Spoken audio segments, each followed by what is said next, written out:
प्रतिपादन केलेले आहे. आज ह्या ठिकाणी जे हनुमान कला क्रीडा मंडळ, महिला मंडळ, ग्रामस्थ मंडळ आणि हरिराम हरे कृष्ण मंडळ अशा संयुक्त सगळ्यांच्या सहभागाने आज खऱ्या अर्थाने नामयज्ञ पार पडलेला आहे. जो सकाळी 4 वाजेपासून नामस्मरण चालू झालेले ते अजून आतापर्यंत नामस्मरण चालू आहे. विठ्ठल परमात्मा आज एवढा खुश असेल की मन त्याचं भरून येत असेल की खरंच आज या गावामध्ये माझी पहिलीच आषाढी एकादशी आहे आणि खरंच या लोकांनी माझ्यासाठी वेळ काढला आणि माझं नामस्मरण केलं. आज एवढा आनंद बघत असेल ना आपल्याकडे की त्याचं मन भरून येत असेल. आणि आजच्या या आषाढी एकादशीची ही प्रवचन रूपी सेवा माझ्या कामाच्या वाटेला आली त्याबद्दल मी सगळ्यांचे मनापासून आभार मानते आणि आजचे प्रवचन सेवेला सुरुवात करते. संपदा सोहळा नावडे मनाला. अभंगाचा थोडक्यात भावार्थ असा, मला सुख नको, मला संपत्ती नको, मला कुठलाच सोहळा नको, मला संपदा सोहळा ह्याच्यामध्ये माझं मन भ्रमतच नाही. मग मला काय पाहिजे? मला फक्त टकळा लागलेला आहे तो पंढरीचा. म्हणजे मला ध्यास लागलाय कुठला? पंढरीचा.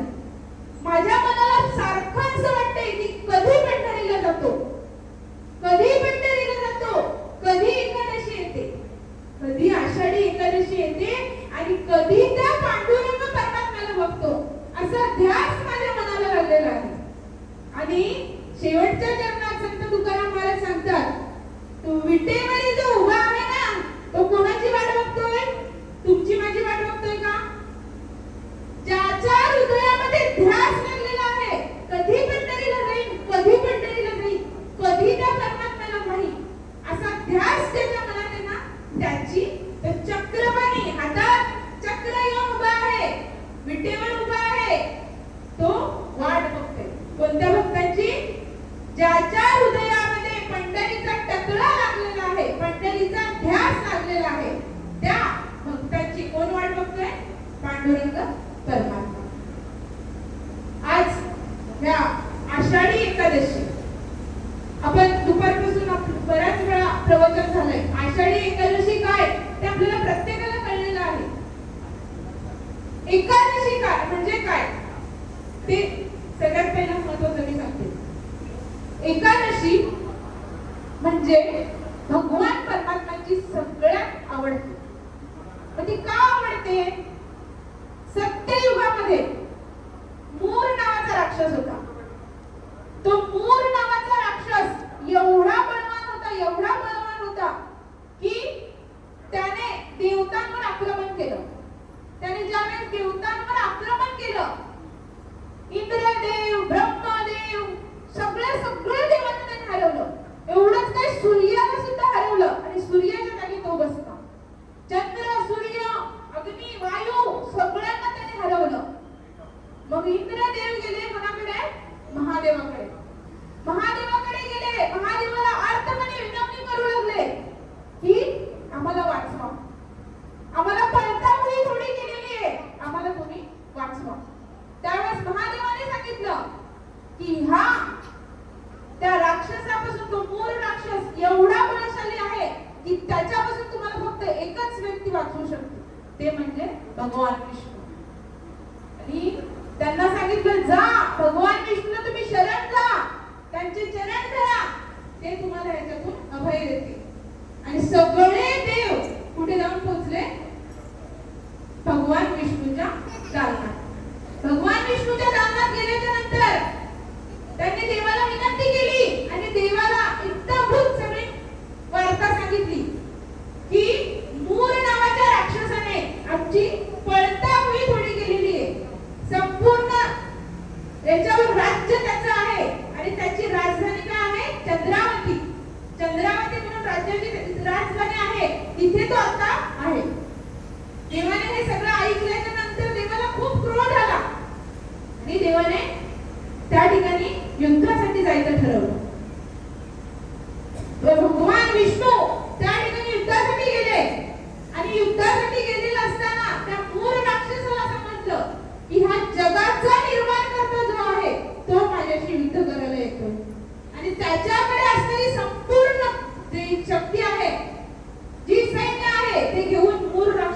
पुढे आलाय. आणि भगवान विष्णूने ज्या वेळेस आक्रमण केलं त्या चंद्रावती त्या राजधानीच्या तिथे जाऊन पोहोचल्याच्या नंतर त्या राक्षसाने मोठं आक्रमण केलं. घनघोर युद्ध चाललं. हे युद्ध किती चाललं माहिती का?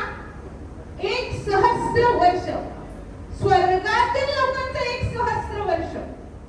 आणि ते युद्ध करत असताना देव एवढे थकले की त्यांना पुन्हा युद्धच करता येईना. पण तो राक्षस काही हरवला जात नव्हता. आता देवांना विश्रांतीची गरज वाटू लागली. मग देवाने काय केलं? बद्रिका आश्रमाला गेले. बद्रिका आश्रमाला गेल्याच्या नंतर हिमालय अशी एक गुफा आहे तिथे.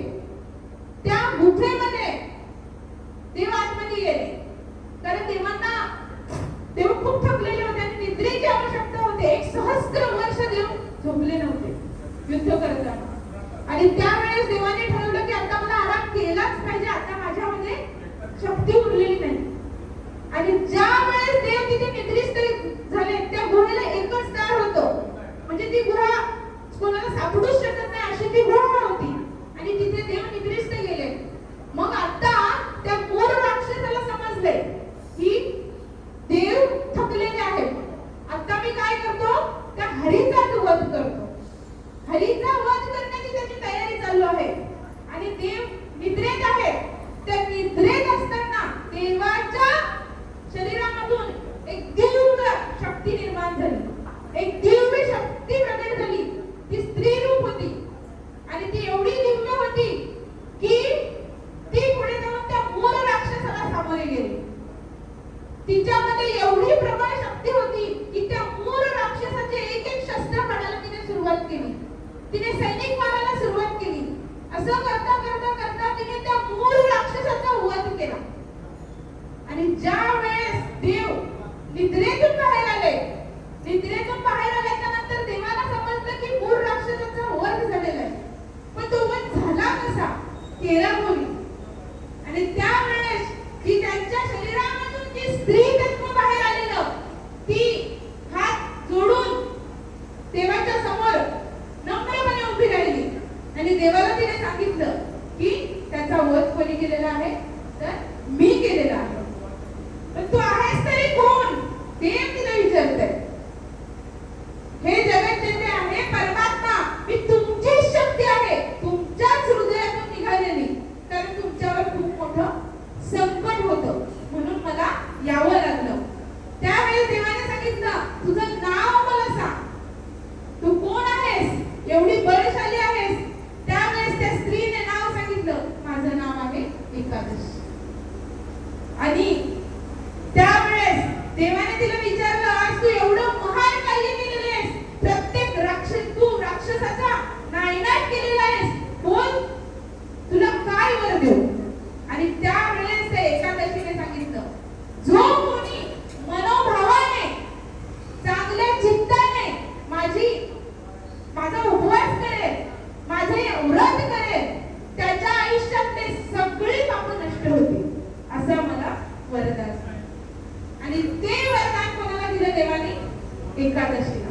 म्हणून एकादशी एवढी महत्वाची आहे की जो कोणी एकादशी हे व्रत श्रद्धेने भावपूर्ण श्रद्धेने मनापासून करेल त्याच्या आयुष्यात आलेली त्याच्या आयुष्यात जी घडलेली पापं असतील ते क्षालन होतं. त्याची पापापासून मुक्तता होते. तुम्ही विचार करा जी एकादशीने देवाला वाचवलं. कोणाला वाचवलं? देवाला वाचवलं. तिच्यात किती अगाध महिमा असेल, तिचं किती शक्ती असेल. मग अशा एका वर्षाच्या 24 एकादशी आणि अधिक महिना आल्याच्या नंतर 2 एकादशी जास्तीच्या येतात. माझा एकादशी म्हणजे काय आपल्याला लक्षात आलं असेल. माझा आषाढी एकादशी आपण दुपारी प्रत्येकाने ऐकले. आषाढी एकादशी म्हणजे देवशयनी एकादशी. आजच्या दिवशी देव योग निद्रेत जातात.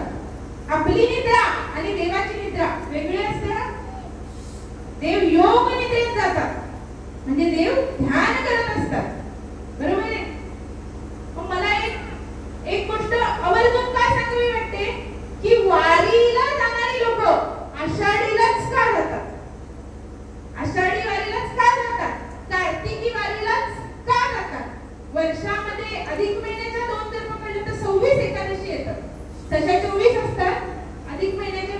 24 होतात.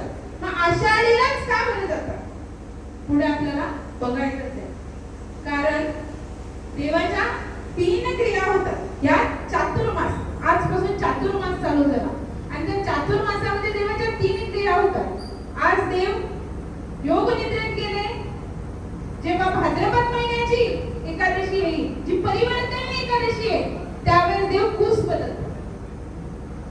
आणि ज्या वेळेस कार्तिक महिन्याची एकादशी येईल, त्यावेळेस ती देवउठणी एकादशी, त्यावेळेस देव योग निद्रेत उठतात. अशी ही 3 टप्प्यात देवाची ही ह्या 4 महिन्याचा प्रवास चालू असतो. आता एकादशी म्हणजे काय आपल्याला लक्षात आलेलं आहे, बरोबर? संत तुकाराम महाराज सांगतात की माणसाच्या आयुष्यात माणसाला काय हवं असतं? प्रत्येकाला काय हवं असतं? मला सुख पाहिजे, मला पैसा पाहिजे, मला संपत्ती पाहिजे आणि मला माझ्या जीवनामध्ये सोहळा पाहिजे, बरोबर आहे ना? प्रत्येकाला स्वतःचा सोहळा करून घ्यायला आवडतो. काहीतरी उत्सव पाहिजे, सोहळा पाहिजे, बरोबर आहे? पण आजच्या सेवेसाठी घेतलेला अभंग आहे, ह्या अभंगाचं प्रयोजन कसं आहे ते पहिलं बघा. हा अभंग आहे, आजचा आषाढ महिना आहे हा, पण हा अभंग आहे हा ज्येष्ठामध्ये. ज्येष्ठ महिन्याची सुरुवात जेव्हा होते, ते ज्येष्ठ महिन्याच्या सुरुवातीला काय भाव असतो मनामध्ये, त्या भावातला हा अभंग आहे. म्हणजे जेव्हा ज्येष्ठ महिना चालू होतो, ज्येष्ठ महिना चालू झाल्याच्या नंतर प्रत्येकाला ध्यास लागतो कसला? वारीचा. प्रत्येकाला वाटते कधी एकदा मी वारीला जातो.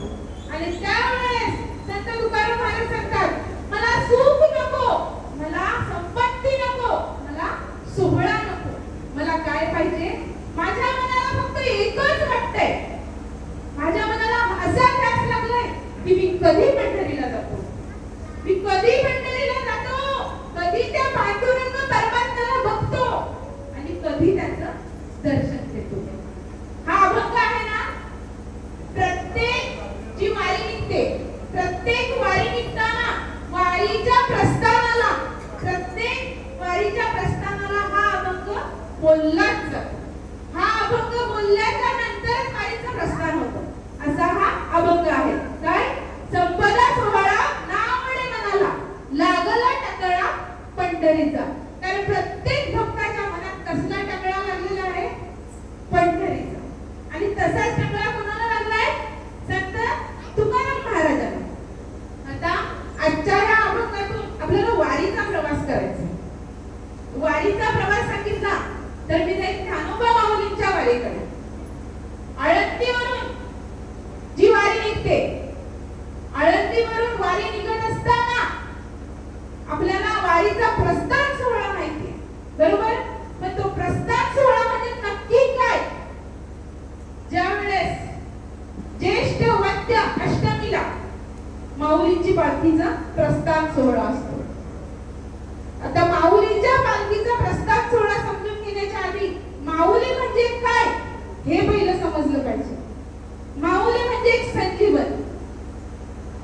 आज त्या ठिकाणी माऊलींची जी समाधी आहे ती समाधी नसून साक्षात माऊली आहे. त्या ठिकाणी माऊली साक्षात आज पण त्या ठिकाणी अस्तित्वात आहे. आणि ह्याचा 1972 साली अंधश्रद्धा निर्मूलन जी समिती आहे, सत्य घटना आहे, अंधश्रद्धा निर्मूलनचे जे कार्यकर्ते आहेत त्यांचा ह्याच्यावर विश्वास नव्हता की त्या ठिकाणी माऊली आहेत. नाही, ती फक्त समाधी आहे जशी बाकीच्यांची असते तशी. ते मानायला तयार नव्हते की ती संजीवन समाधी आहे. आणि त्यावेळेस 2 ट्रक भरून अंधश्रद्धा निर्मूलनचे कार्यकर्ते जाऊन पोहोचले आळंदीला. आळंदीला जाऊन पोहोचल्याच्या नंतर त्यांचं एकच म्हणणं होतं, जी समाधी आहे ती फोडून बघायची. खरंच त्याच्यात माऊली आहेत ते बाहेर येतील. समाधी खोलायची. आणि हे जेव्हा हे सगळं ते मंडळी तिथे जमली, त्यावेळेस प्रत्येक वारकऱ्याच्या मनामध्ये काय भावना असेल तुम्ही विचार करा. ज्यांचं तन मन धन म्हणजे माऊली आहे आणि त्यांची समाधी तोडायची. त्यावेळेस मामासाहेब दांडेकर, सद्गुरू जी वारकरी शिक्षण पद्धती चालवली जाते, जी जोग महाराजांच्या ह्याच्यावर चालवली जाते, ते जोग महाराज स्वतः तिथे उपस्थित होते. आणि मामासाहेब दांडेकर त्यांनी ही बातमी कळल्याबरोबर ज्या परिसरातला जो वारकरी संप्रदाय आहे त्याचा ओघ लुटला आळंदीमध्ये. का तर माऊलींचं विवरण खोलणार आहे, माऊलींची समाधी खोलणार आहे. भीती वाटली असं होऊ नये. आणि त्यावेळेस मामासाहेब दांडेकरांनी आणि जोग महाराजांनी सांगितलं, घाबरू नका, माऊली आहेत तर आहेत, आपल्याला भीतीचं कारणच नाहीये. आणि त्यावेळेस दिल्लीवरून शास्त्रज्ञ ते घेऊन आलेले. कोण घेऊन आलेले? अंधश्रद्धा निर्मूलनचे कार्यकर्ते. कारण त्यांचा फक्त वैज्ञानिक दृष्टिकोन होता, त्यांना धार्मिक दृष्टिकोनाने बघायचंच नव्हतं. ज्या वेळेस जोग महाराजांनी मामासाहेब दांडेकरांनी तिथे मध्यस्थी केली की तुम्हाला पाहायचं आहे, इथे माऊली अस्तित्वात आहेत, तर तुम्हाला आमचं ऐकावं लागेल. आणि आम्ही सांगू ते जर आम्ही सिद्ध करू शकलो नाही तर तुम्ही बिनधास्त समाधी तोडा. आणि त्यावेळेस त्या समाधी जी माऊलींचं जे मंदिर आहे त्या मंदिराच्या सभोवताली सगळ्याकडे मीटर लावले गेले. कोणते मीटर? ज्यामध्ये माणसाची जी स्पंदनं आहेत ती मोजली जातात. आणि सगळी मंडळी लांब झाली, फक्त मीटर लावले गेले त्या माऊलींच्या त्या भागाला जिथे त्यांची समाधी आहे तिथे. आणि काय आश्चर्य, त्या मीटरमध्ये माऊलींचे श्वास मोजले गेले, माऊलींची स्पंदनं आहेत ती रेकॉर्ड झाली. त्याच्यातील त्या जे मीटर लावलेले त्या मीटर मध्ये जी आपण जे श्वास घेतोय, जो मीटर आपण जेव्हा एखादा व्यक्ती दवाखान्यात असल्याच्या नंतर अशा उभ्या आडव्या रेषा चालू असतात बघा, त्या श्वासाच्या तशी श्वास मोजले गेले. तिथे एकही कुठल्याच प्रकारचा प्राणी, कुठल्याच प्रकारचा मनुष्य नसताना तिथे त्या ठिकाणी माऊलींचे श्वास मोजले गेले. आणि 2 ट्रक भरून जी माणसं आलेली ना, 2 ट्रक भरून अंधश्रद्धा निर्मूलनवाल्यांची तशीच माघारी निघून गेली. जे हे आज मला इथे सांगायचं आहे की माऊली साक्षात तिथे आहे. आणि माऊली हे फक्त आता नाही, ही 108 वेळा माऊली तिथेच समाधी घेतलेली. ही पहिल्यांदाची समाधी नाहीये, युगांपासून माऊली येतात तिथेच समाधी घेतात. ही 108 वेळाची समाधी आहे माऊलींची. त्याच्यामुळं पहिला काय समजून घ्यायचंय की माऊली तिथे स्वतः आहे. आता माऊलीचा प्रस्थान सोहळ्याकडे जायचं आपल्याला. माऊलीचा प्रस्थान सोहळा, लाखो भाविक त्या आळंदीमध्ये, तुम्ही डोळ्यासमोर चित्र उभं करा, लाखो भाविक त्या आळंदीमध्ये जमलेले आहेत. कशासाठी? माऊलींच्या सोहळ्यासाठी. या वर्षीची परिस्थिती आपल्याला सगळ्यांना माहिती आहे. इंद्रायणी एवढा महापूर असताना इंद्रायणीला सरकारने आव्हान केलेलं आळंदीला येऊ नका, तरी सुद्धा त्या इंद्रायणी मातेने वाट करून दिली आणि वारकऱ्यांना आळंदीमध्ये घेतलं. लाखो वारकरी आळंदीमध्ये ज्ञानोबा माऊली तुकारामचा जयघोष चालू आहे, बरोबर आहे. आणि हे सगळं चालत असताना त्या माऊलींच्या गर्भगृहामध्ये काय घडतं माहितीये का आपल्याला? माऊलींचा ज्या गाभारा आहे, बाहेर लोकांची वारकऱ्यांची नामाचा घोष चालू आहे आणि आतमध्ये दार बंद केलं जातं. दार बंद केल्याच्या नंतर विश्वासू असेच पुजारी जे नित्य नियमाचे आहेत आणि काही मंडळी आतमध्ये असते. आणि आतमध्ये असते त्यावेळेस तो प्रसंग असा असतो ना की जे मंडळी आतमध्ये असते ना, प्रत्येक जण ढसाढस रडते, जी आतमध्ये असणारी व्यक्ती. कारण तो सोहळा काय असतो ते मला वाटत ते माहिती असेल म्हणून मी आज आवर्जून सांगते.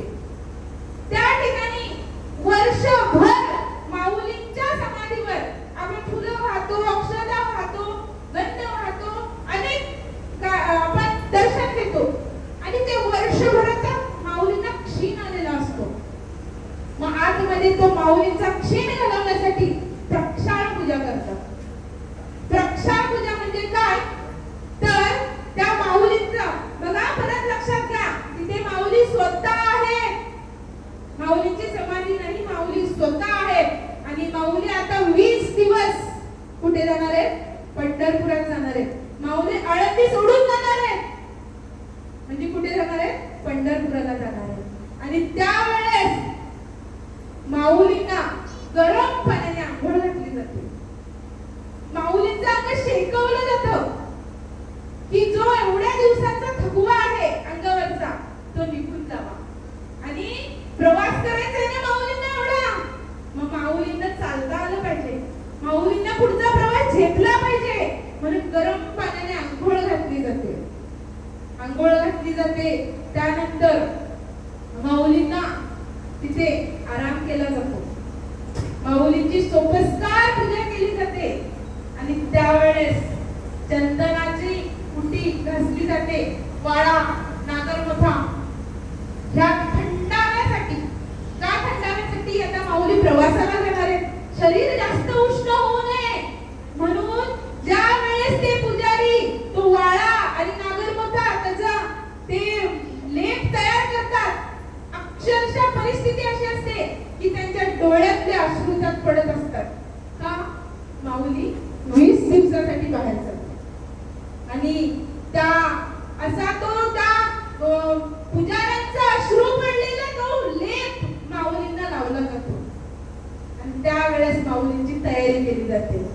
आणि ज्या चल पादुका आहेत, ज्या पंढरपुरात घेऊन नेल्या जातात, त्या चल पादुकांची इत्तंभूत पूजा होते.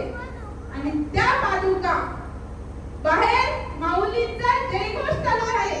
आणि हे सगळं आतमध्ये घडतंय त्या गर्भगृहामध्ये. आणि त्या पादुका जेव्हा बाहेर काढल्या जातात, त्या पादुका बाहेर काढण्याच्या आधीची गोष्ट बघा. माऊलींना वारा लावलाय, नागरमोथा लावलाय आणि सगळे जे आतमध्ये आहेत ते भोवताली बसतात. आणि त्यावेळेस माऊलींना आज्ञा मागितली जाते. माऊलींकडून आज्ञा मागितली जाते, माऊली आता निघायचं. आणि ही जेव्हा आज्ञा मागितली जाते ना, त्यावेळेस त्या माऊलींच्या समाधीवरून एकतर फूल किंवा पान खाली पडते. आणि जेव्हा फूल किंवा पान खाली पडते, माऊली अनुमती देतात, तेव्हाच त्या पादुका बाहेर काढल्या जातात. आणि ज्या वेळेस त्या पादुका बाहेर काढल्या जातात, त्यावेळेस जो नामघोष एवढा अत्युच्च प्रमाणात असतो की तो गगनाला जाऊन भिडतो. ज्ञानोबा माऊली तुकारामांचा जो जयघोष आहे. पण जे भालदार आहेत, भालदार चोपदार, त्यांच्या हातामध्ये एक दंड असतो. तो दंड तिथे गगनाला भिडेल एवढा जयघोष चालू आहे. आणि ज्या वेळेस ते चोपदार आपला दंड वर करतात, त्यावेळेस एकदम शांत, एवढी शांतता तिथे पसरते की सुई पडलेल्याचा नावाची ही तिथे शांतता पसरते.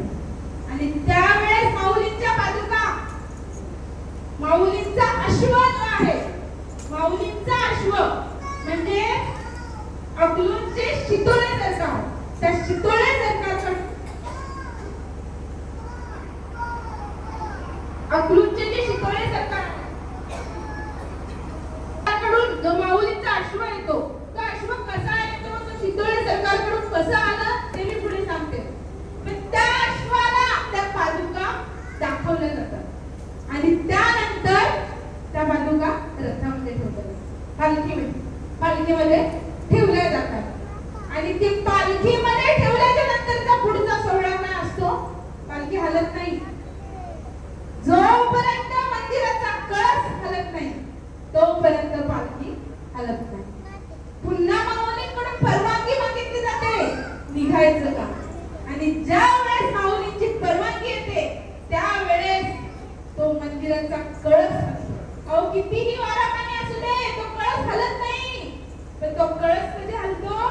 ज्या वेळेस माऊलींना निघायचंय, माऊलींनी होकार दिला, म्हणजे माऊलीची तयारी झाली, मी आता पालखीत बसलो, बरोबर आहे. आणि त्यावेळेस जो कळस हलतो, तो सोहळा काय शब्दात म्हणू शकतो आपण. आणि त्यानंतर माऊलींची पालखी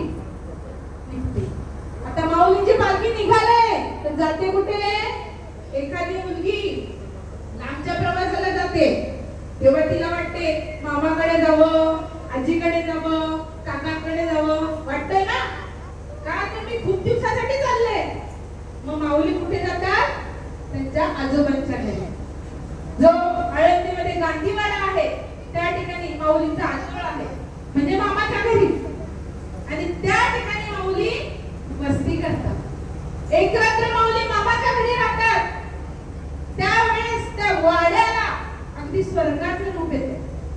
किती आनंद होतो त्या आजोळाला. विश्वाची माऊली आज ती कुठे गेले? आजोबांच्या घरी. आणि ती रात्र माऊली काढतात. पुढचा प्रवास, पुढचा टप्पा येतो तो पुण्याचा. त्याच्या पुढचा टप्पा येतो सासवडचा. त्याच्या पुढे जेजुरी. जेजुरीच्या पुढे वाल्हे. वाल्हे माहिती आपल्याला? वाल्हे हे गाव. वाल्ह्या कोल्ह्याचा वाल्मिक ऋषी झालाय तो गाव म्हणजे वाल्हे. जे जेजुरीच्या पुढचा टप्पा आहे त्या ठिकाणी आज पण वाल्मिक ऋषीचं मोठं मंदिर आहे. आणि त्या ठिकाणी माऊलींचा पुढचा पडाव असतो. ज्याने माहितीये ना आपल्याला वाल्ह्या कोल्ह्याचा वाल्मिकी ऋषी झाला. त्याने रामायण लिहिलं. राम जन्माच्या आधी त्याने रामायण लिहिलं. त्या वाल्मिक ऋषीचा गाव म्हणजे वाल्हे.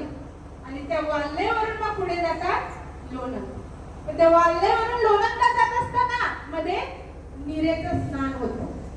नीरा नदीचं स्नान माऊलींना घातलं जातं. आणि पुढचा टप्पा लोणंदला पोहोचतात. लोणंदवरून माऊलींना तरणगावला जायचंय. पण मध्ये चांदोबाचं लिंब हे ठिकाण मंदिर आहे, पुरातन मंदिर आहे. त्या ठिकाणी माऊलींचं उभरीकरण होतं. असा हा माऊलींचा सोहळा पुढे पुढे पुढे जातोय. आता माऊली पोहोचले कुठे? आता मी पुढच्या टप्प्यावर जाते. वेलापूर. वेलापूर त्याच्या आधी माळशिरस. माळशिरसच्या तिथली पहिली कथा सांगते मग पुढे जाते. माळशिरस या ठिकाणी संत तुकाराम महाराज वारीला जात असताना, संत तुकाराम महाराज जेव्हा वारीला जात होते तेव्हा प्रत्येक रात्री कीर्तन असायचं. वारीला प्रत्येक रात्री कीर्तन असतं, हरिपाठ असतो, कीर्तन असतं. आणि त्यावेळेसची गोष्ट आहे, 350 वर्षापूर्वीची. संत तुकाराम महाराज वारीला चालले, माळशिरसला वस्तीला आहे. आणि त्या ठिकाणी असेच 10-15 लोक कीर्तनाला थांबले. संत तुकाराम महाराजांचे कीर्तन चालू आहे. कीर्तनामध्ये एवढे दंग झाले की कीर्तन चालू असताना त्यांना ध्यान लागलं. ते ध्यानात निघून गेले. ते रामकृष्ण हरी म्हणता म्हणता म्हणता ध्यानात निघून गेले. आणि ज्या वेळेस ते ध्यानातून बाहेर आले आणि हे सगळं जे चाललंय ते कुठे चालू होतं? तर मारुतीरायाच्या मंदिरात. इथे जे कीर्तन चालू होतं माळशिरसला ते कुठे? मारुतीरायाच्या मंदिरामध्ये. आणि कीर्तन चालू असताना ते ध्यानात गेले. त्यांना कसलंच भान राहिलं नाही. आता ह्या बसलेली जी 10-15 लोक आहेत त्यांना वाटलं की झालं कीर्तन. हे ध्यानात गेलेले सगळी लोक उठून गेली. आणि ज्या वेळेस ते भानावर आले पाहतात तर एकच व्यक्ती त्यांच्या समोर बसलेला. एकच व्यक्ती बसलेला. संत तुकाराम महाराजांनी त्याला विचारलं, बाबा रे सगळी गेली, तू तरी का बसलास? काय म्हणाला असेल तो? तुम्ही त्याच्यावर उभे आहेत ना, ती घोंगडी माझी आहे म्हणून मी थांबलो. म्हणजे कशासाठी थांबलेला तो? तुम्ही ज्या आसनावर उभे आहेत ती घोंगडी माझी आहे म्हणून मी थांबलोय. आणि संत तुकाराम महाराजांनी घोंगडी दिली, बाबा तू पण जा. खूप वाईट वाटलं. मागे फिरले आणि त्या मारुतीरायाला जाब विचारले. सगळे गेले, तू तरी का थांबलायस? झोप खूप. आणि त्या मारुतीरायाने आज्ञा मानली आणि झोपले. आज पण त्या ठिकाणी झोप्या मारुती, त्या मंदिरातला मारुतीराया झोपलेला आहे. संत तुकाराम महाराजांनी सांगितलं झोप, तर त्याने आज्ञा मानली आणि झोपलेला आहे. कधी त्या भागाला गेला तर आवर्जून बघा, झोप्या मारुती म्हणून मंदिर आहे. असं हे मंदिर. आता पुढचा टप्पा आला वेलापूरचा. वेलापूर हे गाव बकासूर नाव ऐकलेले आपण. बकासूर नावाचा राक्षस होता. त्या बकासुराला एक बैलगाडी अन्नधान्य दिलं जायचं, रोज एक माणूस दिला जायचा आणि तो तेवढं संपवायचा. ज्यावेळी पांडव त्या गावात आले आणि भीमाने ठरवलं की आज मी जाणार. माहिती आहे आपल्याला बकासुराची गोष्ट सगळ्यांना माहिती आहे. आणि बकासुराचा वध केला कोणी केला? भीमाने. त्या बकासुराचं गाव म्हणजे वेळापूर. आणि आज पण आपली दिंडी जिथून जाते त्या दिंडीच्या बाजूचाच तो जो पर्वत आहे जिथे त्याचा वध झाला त्या बकासुराचा, तो रस्त्यातच लागतो. आणि तो रस्त्यातच लागतो. आणि अजून तिथली अशी गोष्ट आहे की त्या वेळापूरला गेल्याच्या नंतर कळस दिसतो. संत तुकाराम महाराज वेळापूरला गेले, तिथून कळस दिसला. एवढा आनंद झाला, एवढा आनंद झाला की जी धाव मारली. आज पण तिथे जी मंडळी जाते ती वेळापूरला गेल्याच्या नंतर धाव मारते. तुका म्हणे धावा आता पंढरीशी विसावा. आणि जाऊन कुठे थांबतात? त्या ठिकाणाचं नाव आहे विसावा. बरोबर आहे का? संत तुकाराम महाराजांनी तिथून धाव मारलेली तर त्यांना कळस दिसला. आणि त्यांच्या मनात अर्थता आहे, कधी भेटतो, कधी भेटतो. आणि कळस दिसल्यावर त्यांना, कळस दिसल्याच्या नंतर त्यांना घाई झाली आणि ते धावत सुटले.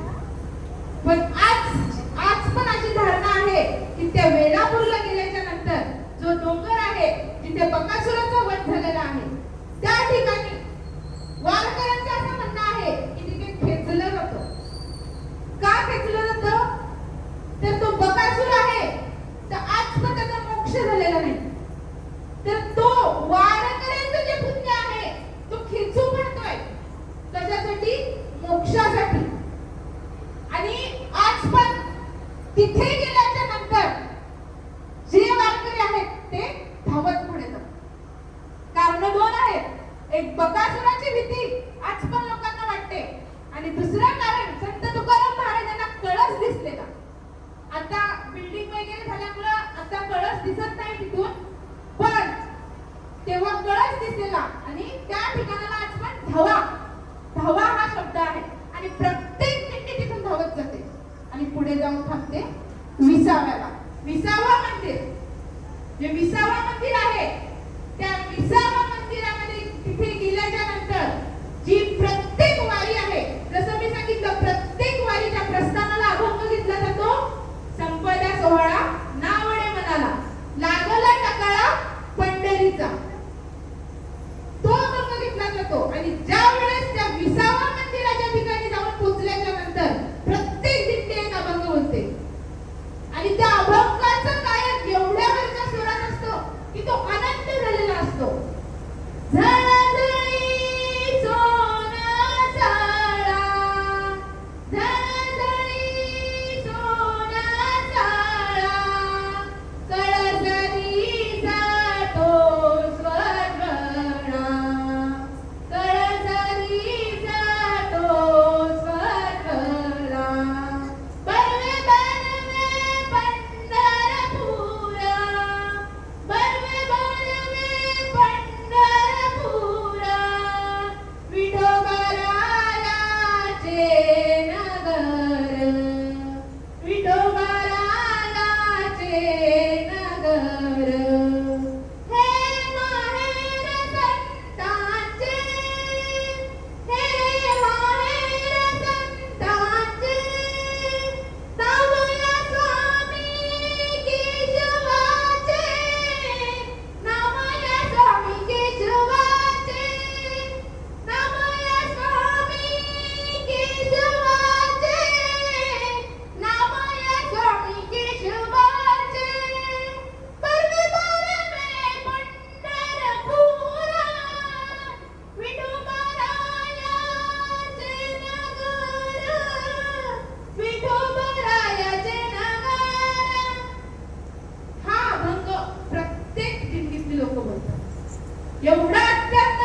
वारीच्या दिवसामध्ये विठुराया कुठे असतो माहितीये का आपल्याला?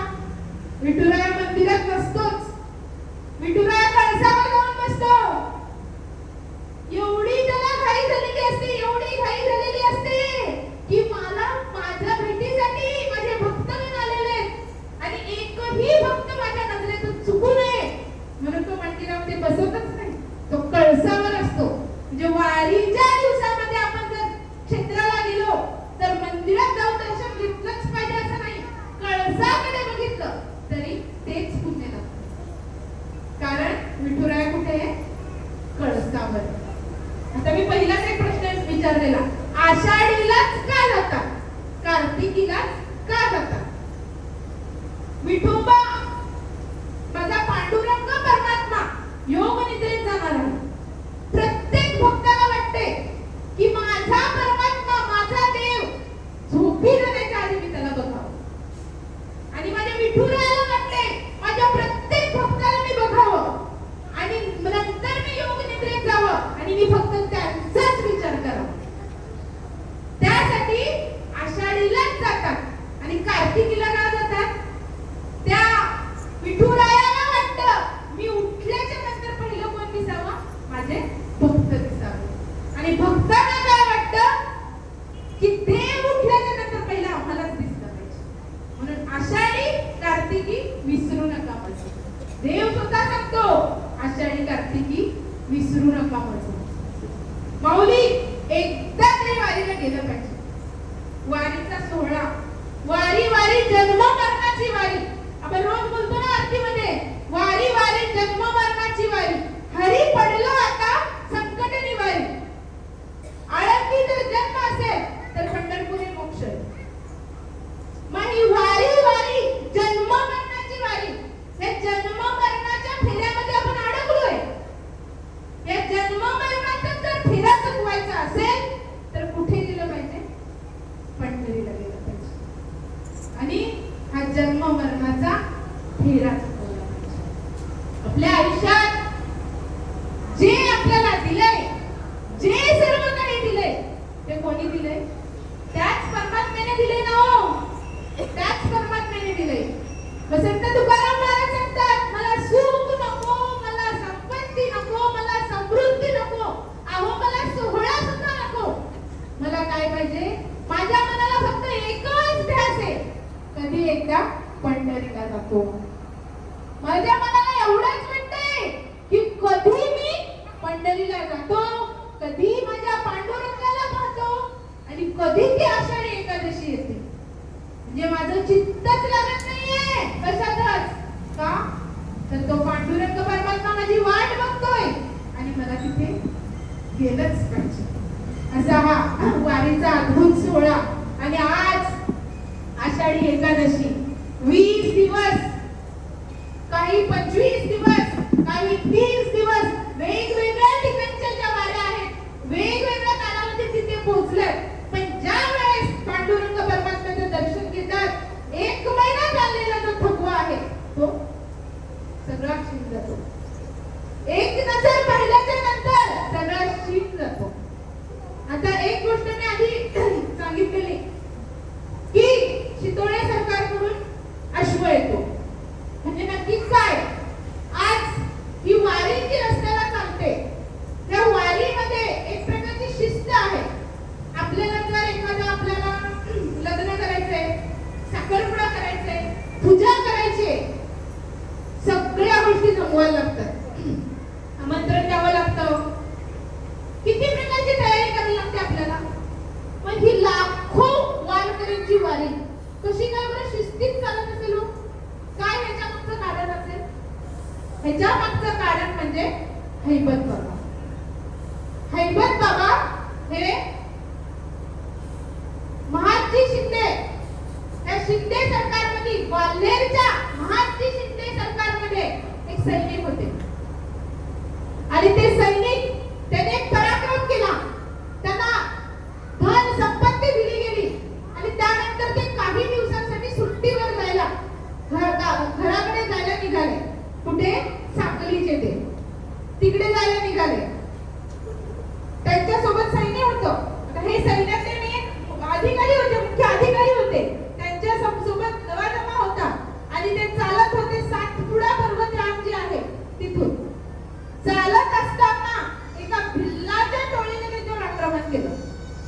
आणि भिल्लाच्या टोळीने त्यांच्यावर अचानकपणे आक्रमण केल्याच्या नंतर त्यांच्यावरची सगळी संपत्ती लुटली, पण त्यांना बंदिवासात टाकले. कोणाला? हैबत बाबांना. हैबत बाबांना घरचे त्यांचे वारकरी होते, देवाचा त्यांना ओढ होती, पण त्यांची नोकरी सेवा अशी असल्यामुळं कधी योग आला नव्हता त्यांच्या आयुष्यात आळंदीला जाण्याचा. पण माऊलींचं स्मरण सतत असायचं. आता त्या हैबत बाबांना एका दगडी कपारीमध्ये आतमध्ये ठेवलंय, बाहेर दगड लावलाय, तर 15 माणसांना मग हलणार नाही असं बाहेरून दगड लावलाय आणि आतमध्ये ठेवलंय. 21 दिवस, तब्बल 21 दिवस त्यांना आतमध्ये ठेवलंय. 21 दिवस अन्नाचा कण नाही, पाण्याचा थेंब नाही. आणि त्या हैबत बाबांनी काय केलं असेल? फक्त हरिपाठ, फक्त हरिपाठ. आणि माऊलींना एकच विनंती, जे आहे, जे करणारा सावरणारा तूच आहेस, आणि फक्त हरिपाठात दंग राहिले. आता त्या हरिपाठाचा आवाज बाहेर येत होता, एकटेच होते हा त्यामध्ये. आणि त्याचे भिल्ला, त्या भिल्लाच्या टोळीचा जो प्रमुख होता ना, त्या प्रमुखाच्या पत्नीला जेव्हा पण ती गर्भवती राहायची, तिचं बाळ तिचं वाचतच नव्हतं, अशी तिची परिस्थिती होती. आणि तिने काय करायचं, ते जेव्हा त्या आतमध्ये हरिपाठ बोलायचे तेव्हा तिला बाहेर तो आवाज यायचा. तो बाहेर आवाज आल्याच्या नंतर तिच्या मनाला एक ओढ निर्माण झाली. ती रोज तिथे जाऊन बसू लागली, रोज तो हरिपाठ ऐकू लागली. तिची ती गर्भवती होती, तिचे प्रसवाचे दिवस जवळ आलेले होते, पण त्यांच्या मनात एक खंत होती, तिचं बाळच वाचत नव्हतं. आणि 21 दिवस झाले या गोष्टीला, सततचा हरिपाठ तिने ऐकला आणि ती प्रसव झाली, तिची सुखरूप सुटका झाली, त्यांना मुलगा झाला. आता त्यांना मुलगा झाल्याच्या नंतर त्यांचं मन परिवर्तन झालं. त्या भिल्लाला वाटलं, आजपर्यंत देवाने प्रत्येक वेळेस आपल्या हातातून हिरावून घेतलंय, पण ही जी व्यक्ती आपण त्याला डांबून ठेवलंय, ते व्यक्तीच्या बोलण्यामध्ये काहीतरी ताकद आहे आणि त्यामुळेच आपलं बाळ वाचलंय. आणि अशी त्यांची जी माऊलींचा जो आशीर्वाद त्यांना भेटला. आणि विचार करत असताना त्याच रात्री माऊली स्वप्नात गेले, त्या भिल्लाच्या स्वप्नात गेले आणि माऊलींनी त्यांना सांगितलं की ज्यांना तुम्ही बंदी केली त्यांना सोडा, त्यांच्या हातून महान कार्य घडणार आहे. आणि हा दृष्टांत माऊलीने दिल्याच्या नंतर त्या हैबत बाबांना सोडलं गेलं. 21 दिवस अन्न पाण्या वाचून फक्त हरिपाठावर ते जिवंत राहिले.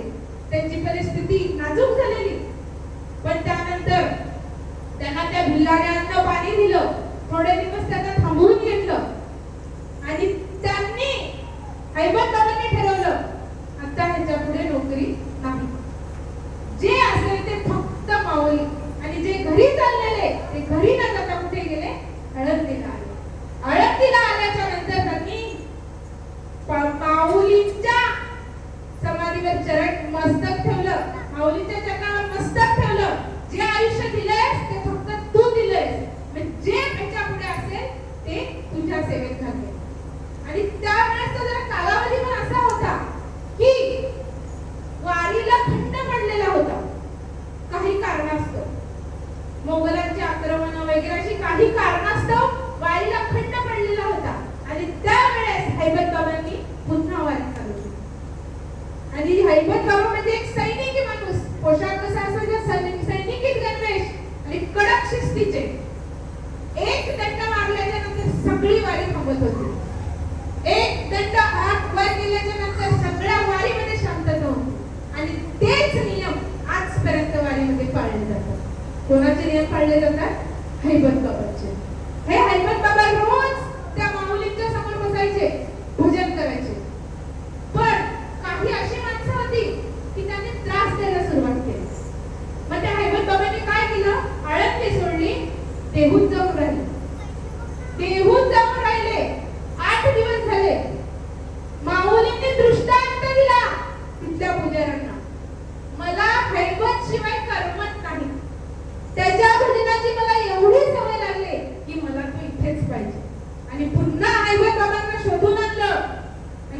त्रास दिलेला ते नतमस्तक झाले. आणि त्यावेळेस माऊलींनी त्या हैबत बाबांना सांगितलं तो मान काय पाहिजे. माऊलींनी त्यांना दृष्टांत दिला. त्यावेळेस हैबत बाबांनी काय मागितलं असेल, जशी पंढरपुराच्या मंदिरात समोर नामदेव पायरी आहे, बरोबर आहे, पंढरीच्या मंदिराच्या समोर नामदेव पायरी आहे, तशी आळंदीच्या मंदिरासमोर पहिली पायरी आहे ती हैबत बाबांची. हैबत बाबांनी सांगितलं मला पायरीचं स्थान द्या. आज पण माऊलीच्या मंदिरात जाताना पहिलं पायरी आहे ती हैबत बाबांची आहे. आणि हे हैबत बाबा अतिशय शिस्तीचे सैनिकी. मग त्यांना वाटलं आपल्या वारीला एक सैनिकी शिस्त पाहिजे, म्हणून त्यांनी शितोळे सरकारकडे मागणी केली की आमच्या वारीसाठी रसद पुरवा. त्यावेळेस पासून शितोळे सरकार वारीसाठी घोडा आणि बाकीच्या भरपूर अशा गोष्टी आहेत त्या वारीसाठी देतात. 2 अश्व पाठवले जातात. एका अश्वावर भालदार चोपदार ते स्वार असतात आणि एक अश्व असतो तो माऊलींचा अश्व असतो. वारीमध्ये आपण पाहिलं असेल रिंगणामध्ये किंवा रस्त्याला एक अश्व असतो, पण मंडळी तो अश्व असतो ना जो वारीत जातो त्यालाच कळतो त्या अश्वावर काय घडतं. एका अश्वावर चोपदार आहेत आणि दुसऱ्या अश्वावर साक्षात माऊली रूढ असतात. कारण त्या अश्वावर जे पाय ठेवायचे 2 खोगीर असतात ना, त्या खोगीर जेव्हा माणूस बसतो आणि जेव्हा ते बसल्याच्या नंतर पाय कसे ठेवले जातात तसे पाय ठेवलेले वारकऱ्यांना दिसतात. म्हणजे माऊली त्या पालखीमध्ये, कारण त्या घोड्याला आवरणारा कोणीच नसतं. जो आळंदीपासून एकटा असतो तो पंढरपूरपर्यंत एकटा असतो, कारण त्याच्यावर साक्षात माऊली विराजमान असते. असा हा महिमा आघाड आहे. माझी वेळ, मला दिलेली वेळ संपलेली आहे. मी आवडता घेते, पण हा वारीचा महिमा एवढंच सांगेन, एकदा तरी वारी करा आणि काय सुख सोहळा आहे तो अनुभवला पाहिजे. नसेल 20 दिवस, नसेल 15 दिवस, अहो नका 5 दिवस, 1 दिवस जा. 1 दिवस तरी जा आणि वारी काय असते त्याचा अनुभव घ्या. कारण बरेच जणांना वाटतं पंढरपूरचा अंतर किती आहे हो, 5 तासात जाऊन पोहोचतो. मग कशासाठी हे लोक 20-20 दिवस चालतात? पण जी चालतात त्यांनाच माहिती वारी काय असते. आणि हे जे वारीत जातात, ज्यांना टकला लागलेला आहे, ज्यांना ध्यास लागलेला आहे, कधी पंढरीला जातो, कधी पंढरीला जातो, आणि ह्यांची सगळ्यांची वाट कोण बघतोय तर चक्रपाणी. अहो तो कमरेवर हात देऊन उभा आहे, बघतोय कोणाकडे? भक्तांकडे. कोणत्या भक्तांची वाट बघतोय? ज्यांच्या हृदयामध्ये त्या पंढरीची आस लागलेली आहे त्यांची वाट कोण बघतोय? तुका म्हणे त्याची चक्रपाणी वाट पाहे. कोणाची वाट पाहे? ज्यांच्या हृदयामध्ये पंढरीचा टकला लागलेला आहे, हृदयामध्ये पंढरीचा ध्यास लागलेला आहे, त्यांचीच वाट कोण बघतोय? चक्रपाणी. आज मला दिलेली सेवा या ठिकाणी थांबवते. मी सगळ्या मंडळींचे मनापासून आभार मानते की त्यांनी मला या ठिकाणी बोलायची संधी दिली.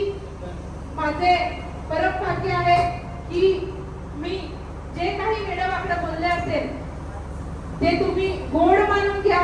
जे काही चांगलं बोलले असेल ते परमात्म्याच्या चरणावर वाहते, माझ्या गुरूंच्या चरणावर वाहते आणि आजची सेवा संपवते. विठ्ठल विठ्ठल विठ्ठल विठ्ठल विठ्ठल.